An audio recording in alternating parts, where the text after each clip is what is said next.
Welcome back to the Mound of Memory, a sacred space where ancestral truths rise and the residue left by memory pirates is scrubbed clean.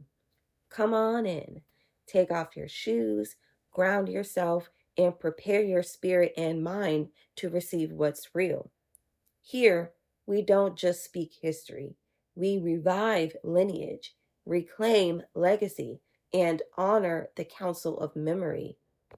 And today, we open a new ledger, Lineage Lies Ledger Friday, where we pull the receipts, dissect the documents, and dismantle the lies they filed as truth.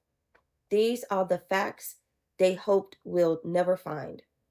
You've been summoned to remember, so listen close.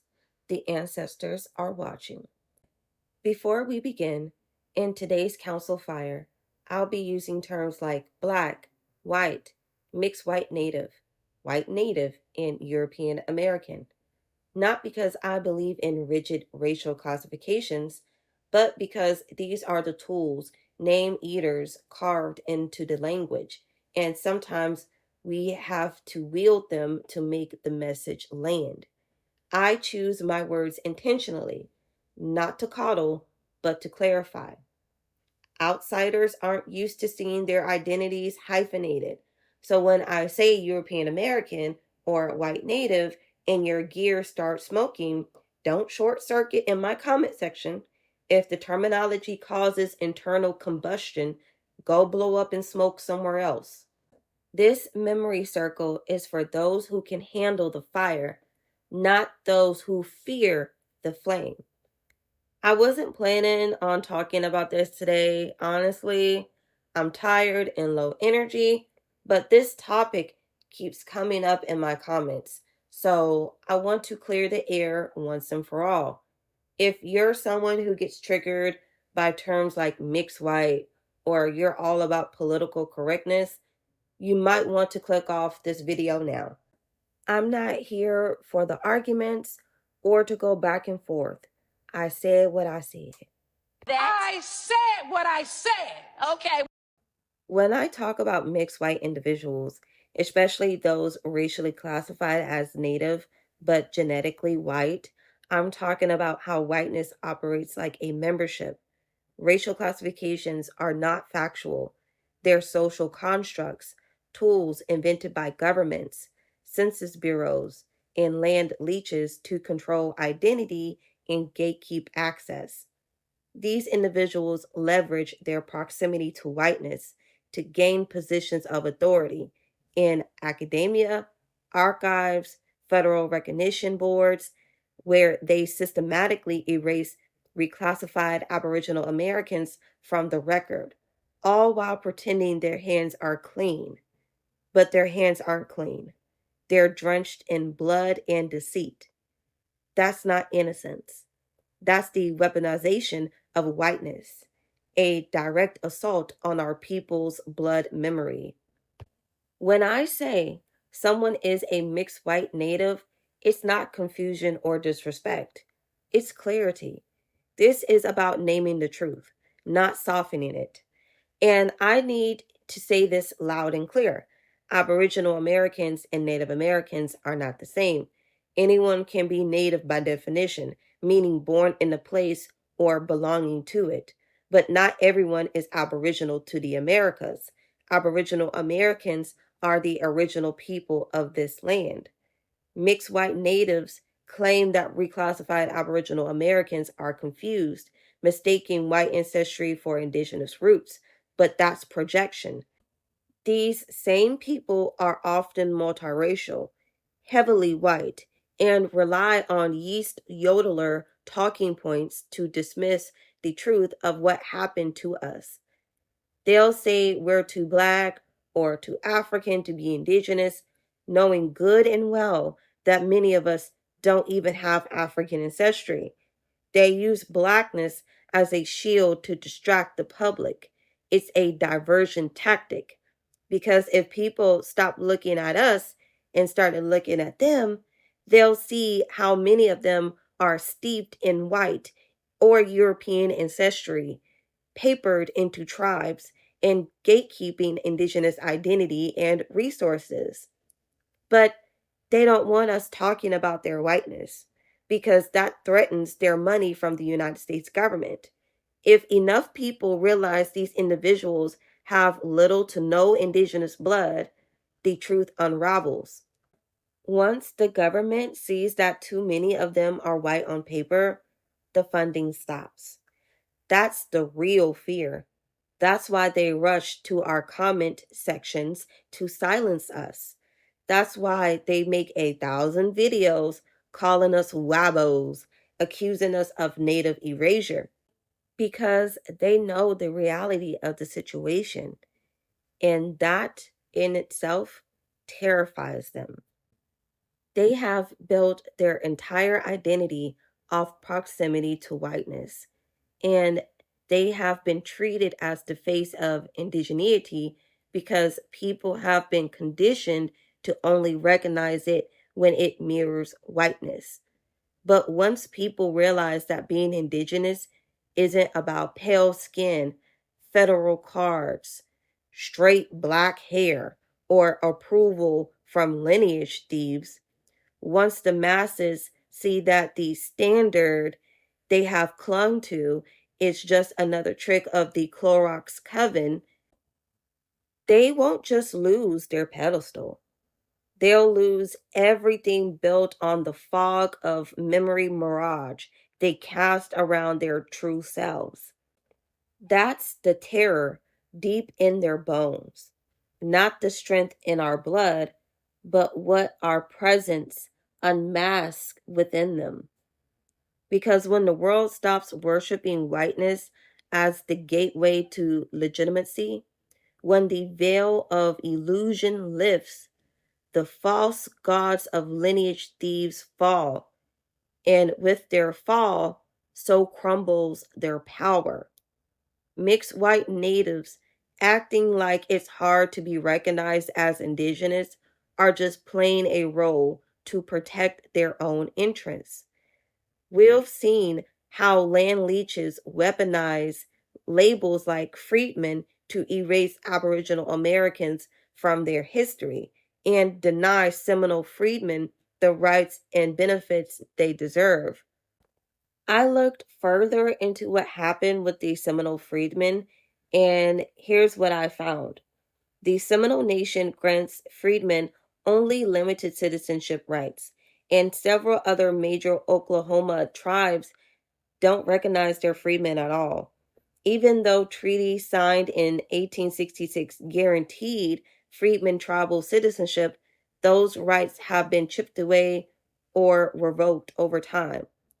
The Seminole freedmen fought back in court, but their lawsuit was dismissed and never reinstated. Despite setbacks, their struggle continues, with growing momentum and a bill before Congress addressing their fight. Being white and native has never truly blocked anyone from enrollment in their nation. In fact, whiteness operates like a membership, a secret Clorox coven that grants certain mixed descendants a pass, a shield, and power to rewrite narratives. This wasn't always by chance. Some European Americans were adopted into indigenous nations not simply by choice, but with the aid of their mixed race descendants who wielded proximity to whiteness like a weapon. But if you had, or even looked like you had, black blood, they made it damn near impossible to be recognized or accepted as indigenous. That's a hard truth many still refuse to face. This isn't just about land or stolen territory, it's about the subtle and insidious ways power was maintained. The erasure of identities didn't happen solely from outside invaders. It was reinforced from within by those who choose proximity to whiteness as their shield and weapon. And yes, whenever I speak about whiteness as a membership, I get comments like, the white man just wanted to steal our land. Sure, land leeches stole land. We know that. But that's only one piece of the puzzle.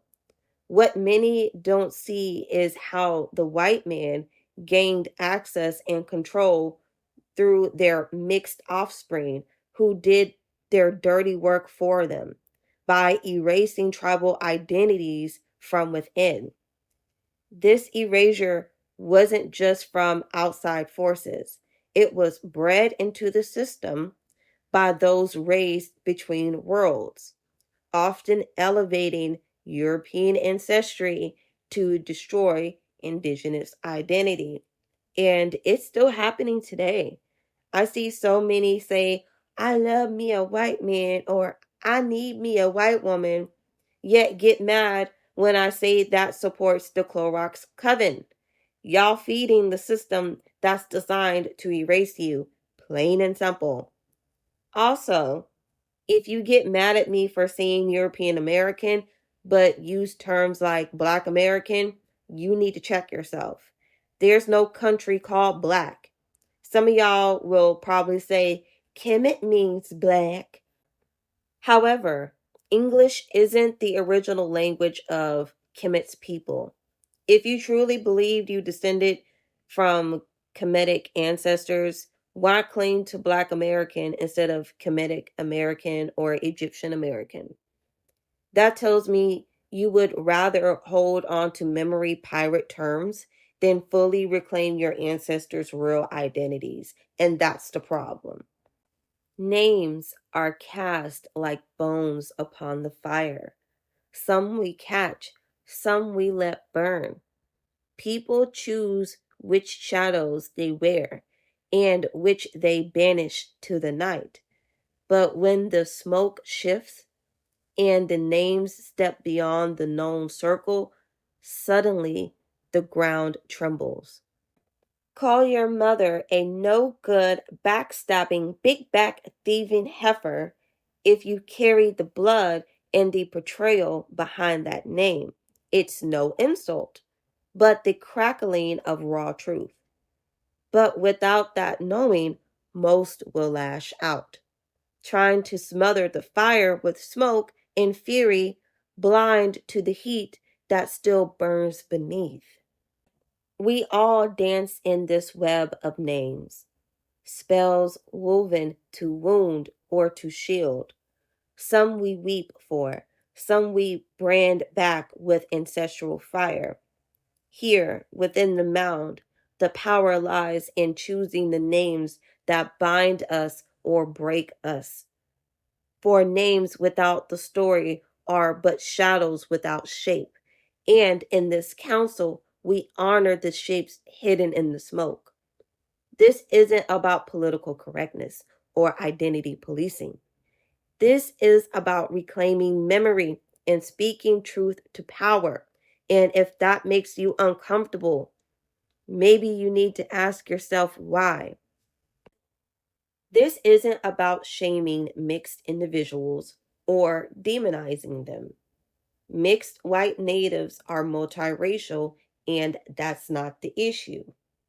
The issue is that many of them are majority white and they think they can gatekeep indigenous identity from Aboriginal Americans.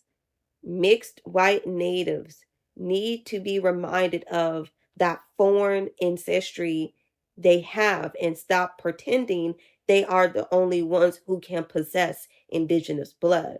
Because far too often, these mixed race folks parade as the original peoples of this land, pushing out the very people they descend from.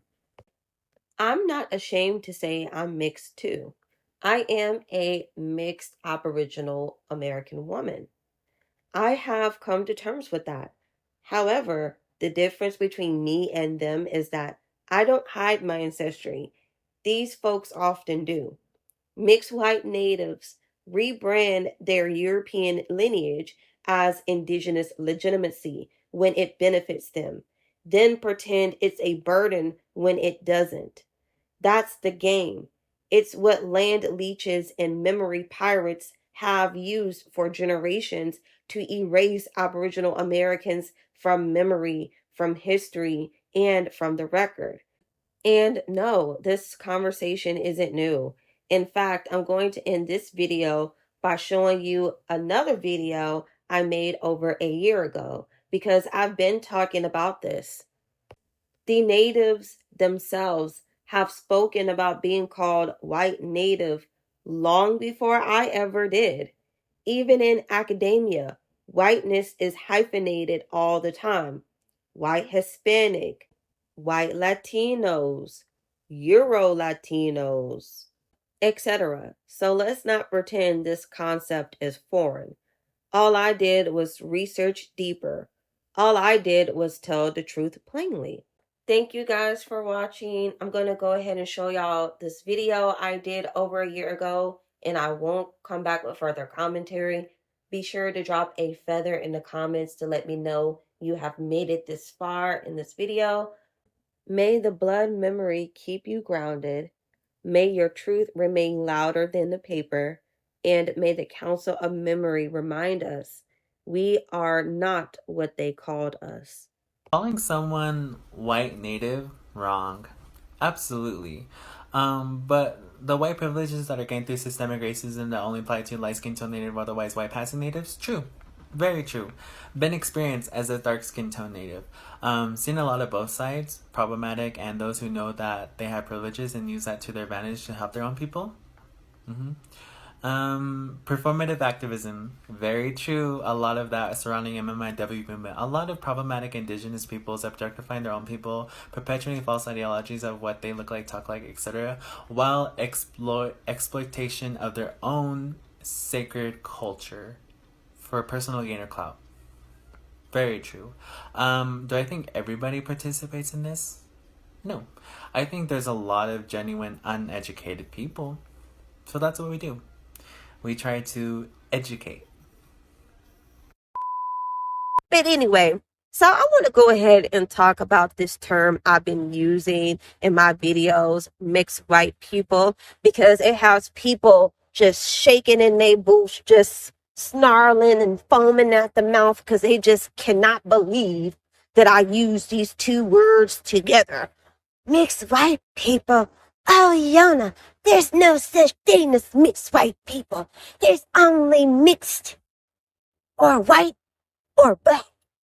You can't put those words together, blah, blah, blah, blah, blah. Let me tell y'all something, okay?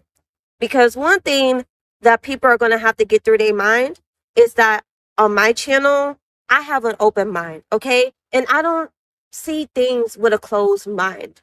Because as a genealogist, I know that right off the rip, racial classifications are wrong to begin with. When these people came out with racial classifications, it was not backed up by science. They didn't have hard, concrete evidence to sit there and say somebody was of this race or this ethnic background. They just went off on what they saw, okay? It's all about lookism to people. And still, to this day, people still rely on lookism. They rely on looking at you to tell you who they think you are, which is wrong. But again, that's just the world we live in. And I don't know about y'all, but I live in America, okay? I live in the United States. A lot of people roll like that. That's just how they operate. They can't just look at the documentation and be like, okay, that's who you descend from. They just have to go off on what you look like. And it's wrong, it's ignorant, it's not correct, but it is what it is.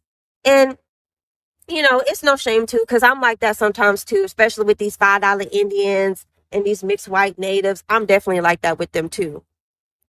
But in any case, you should always go off on documentation and not looks, because looks can be very deceiving. And a lot of people are unaware that many people that you just suspect to just be plain Jane white are actually mixed or biracial. But due to whiteness being a membership, they are still able to be seen and counted as white. For example, Hispanic Mexicans, okay? A lot of Hispanic Mexicans are white. Many of them are white. And this is why in the past they were counted as white. No court needed. They were automatically assumed as white due to their Spanish ancestry. And even to this day, many Spanish people still count themselves as white. And it mind boggles people why they do that. It's because that's how they were documented. A lot of quote unquote Mexican Americans were traditionally seen as white, and they saw themselves as white too, babes. And listen, a lot of people now are trying to say, oh, but Mexicans are indigenous people, blah, blah, blah. That's why I don't get the hype, y'all. I don't get the hype. Because these people been talking about they're white. They've been classifying themselves as white. They've been indulging in the racial classification and the benefits that come with white. But now all of a sudden, a lot of them are trying to claim to be indigenous. Why? But for the longest, they have been seen and categorized as white. Okay? And it wasn't until recently people started to classify them as something differently. And for a lot of y'all to say mixed white, it don't make sense, blah, blah, blah. Well, Hispanic white don't make sense. White Hispanic don't make sense. Minority white doesn't make sense. But yet these census takers and these articles and stuff like that, they identify people as such. Because what's the difference between a white Hispanic when Hispanic is not a race to begin with? But however, a lot of people that do identify Hispanic, they are mixed themselves. So it's literally word semantics at this point. And for the people that's constantly saying, oh, mixed white doesn't make sense, black doesn't make sense, color doesn't make sense, Negro doesn't make sense, and white sure does not make sense. But yet people still push these terms on the other people. Why? Because that's all they know. They have been assimilated and indoctrinated into thinking that they fit these terms when these terms were just used to further persecute and harm other people. These terms were literally used to justify enslaving people of different ethnic backgrounds, of different races.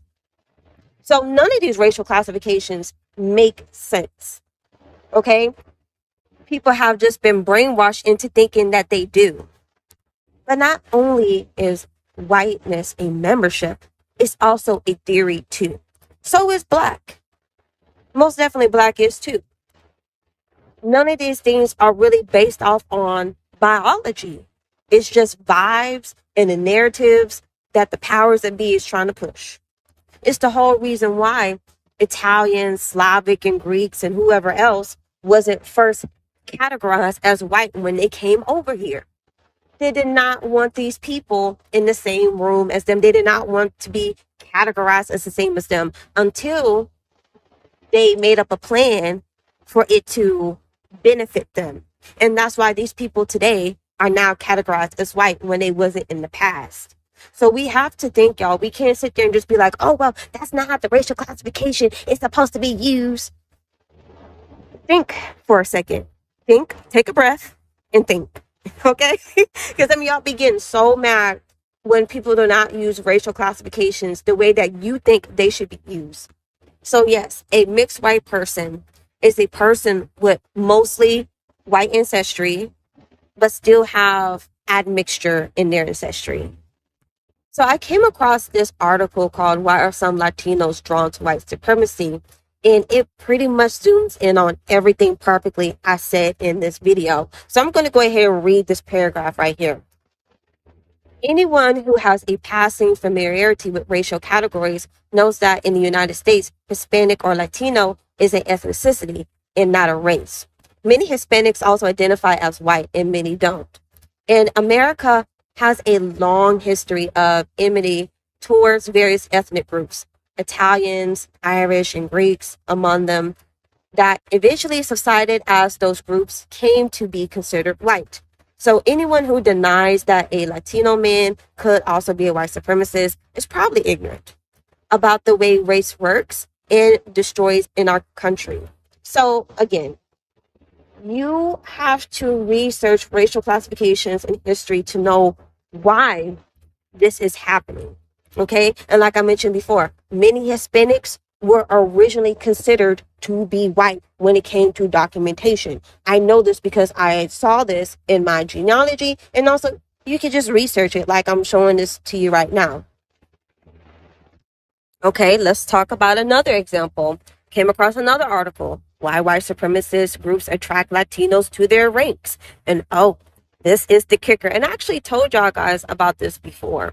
When you talk about your European ancestry to certain pale people, they start trying to recruit you, y'all. Like, I used to work for this big tech company, and there was this white dude that always was trying to be playing We All the World, right? And I told this man at one point in time that I had French ancestry, and this man, he started going on like this whole thing talking about how we come from the greatest colonizers in the world. I'm like, bro, hold on, wait a minute. Like, I know you ain't trying to recruit me, but trying to we are the world at the same time. Like, I was flabbergasted, y'all. I was shook. I was confused at what he was trying to do. But this is what they do, y'all. This is what they do. If you have some white ancestry and they know it, they're going to try to recruit you.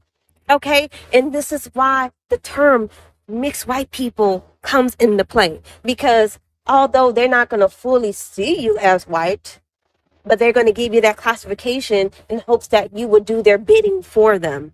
And this is why we have to be careful in who we call our people or who we call brother and sister, because not everybody is a brother and sister. If you keep trying to operate off the one drop rule, that's why you keep looking stuck and confused when people that you would consider black, who are actually biracial or mixed white people, be throwing up the middle finger and talking about how they better than us, because this is what we're up against, y'all. Like, these people are still moving in the steps of white supremacy. And y'all be thinking that they be playing. And these people are not playing with us. They're not playing. And this is where that CNN article comes into play. White supremacists with a 10. I have talked about this article on my YouTube channel plenty of times because it still rings true today. These people know what they are doing. They know what they're doing. And y'all thinking race mixing is going to eliminate racism? No, all you doing is bringing in more brown people with a white supremacist mindset, okay? Because even with the CNN article, White Supremacy with a 10, that was actually written by a biracial person. So even biracial people know what's up.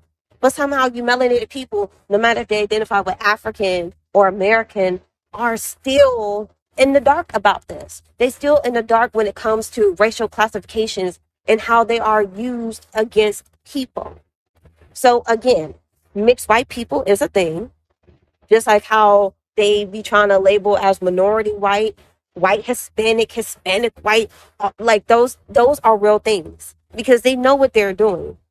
They know what they're doing. And a lot of people, no matter if they call themselves black, Hispanic, Latino, whatever, a lot of them still want to assimilate into white society. They still want to be identified and seen as white. So they're going to take whatever little racial classification that is close to white to their liking. Let's look at this article here.